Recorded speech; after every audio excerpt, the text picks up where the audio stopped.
Hey guys, got a brand new car here. It's a 1987 Chevette, 4-door, 4-speed. It's got just over 100,000 on it. Interior looks pretty good so far. I already got junk in it. Interior light, as per from the factory, doesn't work. There's probably a ground issue. That's normal. It's a bit of a muggy day. You can see here it's been Z-barded at some point. I'm not sure if that's part of what saved the body or not, or whether it's just been stored well. But you can see it's got some rust beginning here and there. It's otherwise not too bad.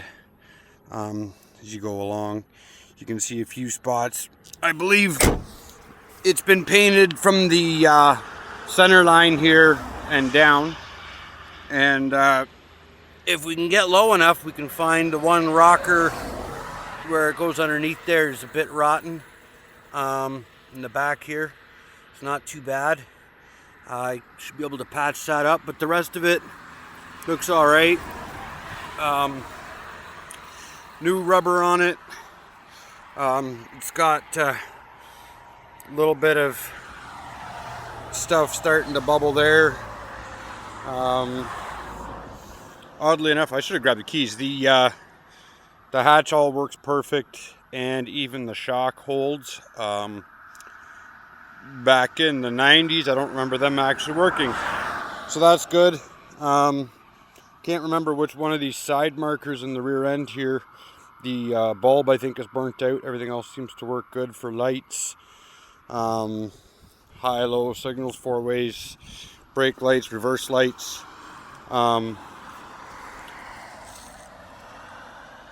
This side here, it's all pretty mint.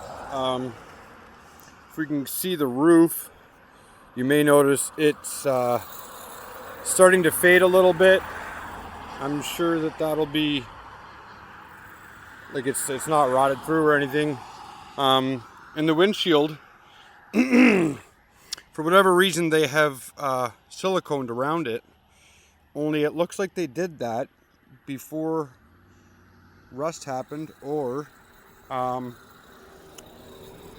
they fixed it and then siliconed it.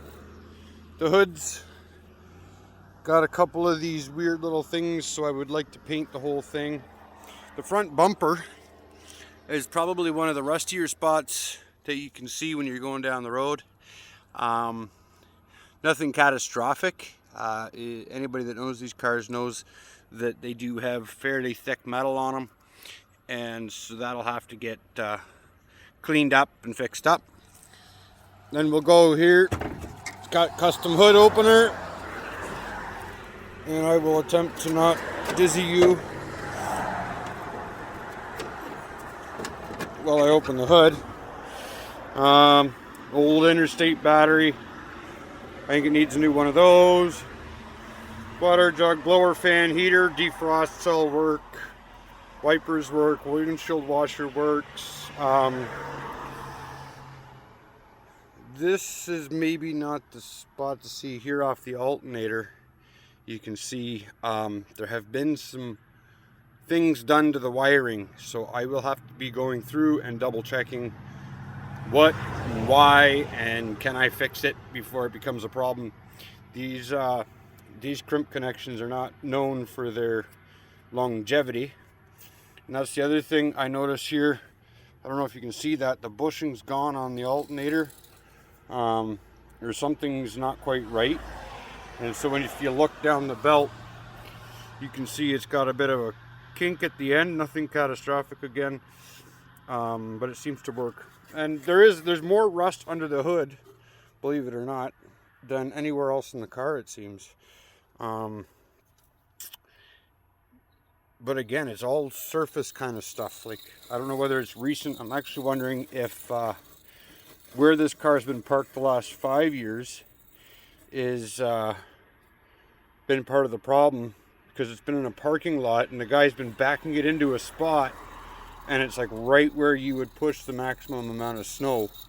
So that's got me curious if that's why this front end has gotten to be as rusty. Now I did put a bit of oily stuff on it here. And I pre WD-40'd all the bolts and stuff that I think I may need to remove, just to double check things. But again, runs, moves nice. A little bit doggy on cold start. It's not liking that. And I think probably if I get down in here into the carburetor area, what I'll find is that the choke has been retarded or backed off, and that's just a matter of loosening a screw and turning it. I think it's been set up kind of because it's only been a summer driver for the last while. The guy's only used it about, he says he started it up about once a week in the summertime, about once a month in the winter, and he's put, in 5 years he's only put 5,000 kilometers on it. So I mean, it's spent more time parked than just being started up for the sake of being ran. And that's why I wonder if somebody either purposefully backed off the choke, or they will vibrate a little bit out or whatever, but it's nothing major. After about 30 seconds it runs perfect. So that's kind of an overview of my new car here. I haven't got it safetied and insured yet. Or I got it insured, I just don't have it safetied yet. And as far as I can tell, e-brake does work. He wasn't sure. He thought maybe the cable was no good, but I pulled it and everything seemed tight, and I looked underneath and everything was good. I can lock her up. And really, for safety, what do you need? Body work. Exhaust is perfect on it. Brakes are good. Tires are new. You know, it's one of those things where there's not a lot left, and it should pass a safety. I do want to pull the wheels off. I know the rear end, likely the drums will be stuck, although they don't look so bad. And I'd probably repack the front wheel bearings, and I want to get underneath it yet here and grease all my greasables, my ball joints and U-joints, and double check rubbers and stuff before I take it in. Change the one bulb, fix the interior light, and other than that, that rocker panel, I'm going to see if it doesn't lead to the interior. Where it is not a danger to anybody. So as long as it's not allowing any exhaust fumes or whatever to get into the passenger compartment, it should be perfectly good to go. So there you have it. That's the new ride. No more e-testing for me. I do need to get an appraisal, and so that should be all good to go.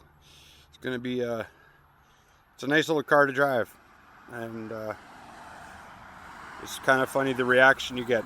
Everybody had one at one point in time, and they seem to really like them, and everybody wants to have a good look at it, so it's kind of cool. Anyway, talk to you later. Bye.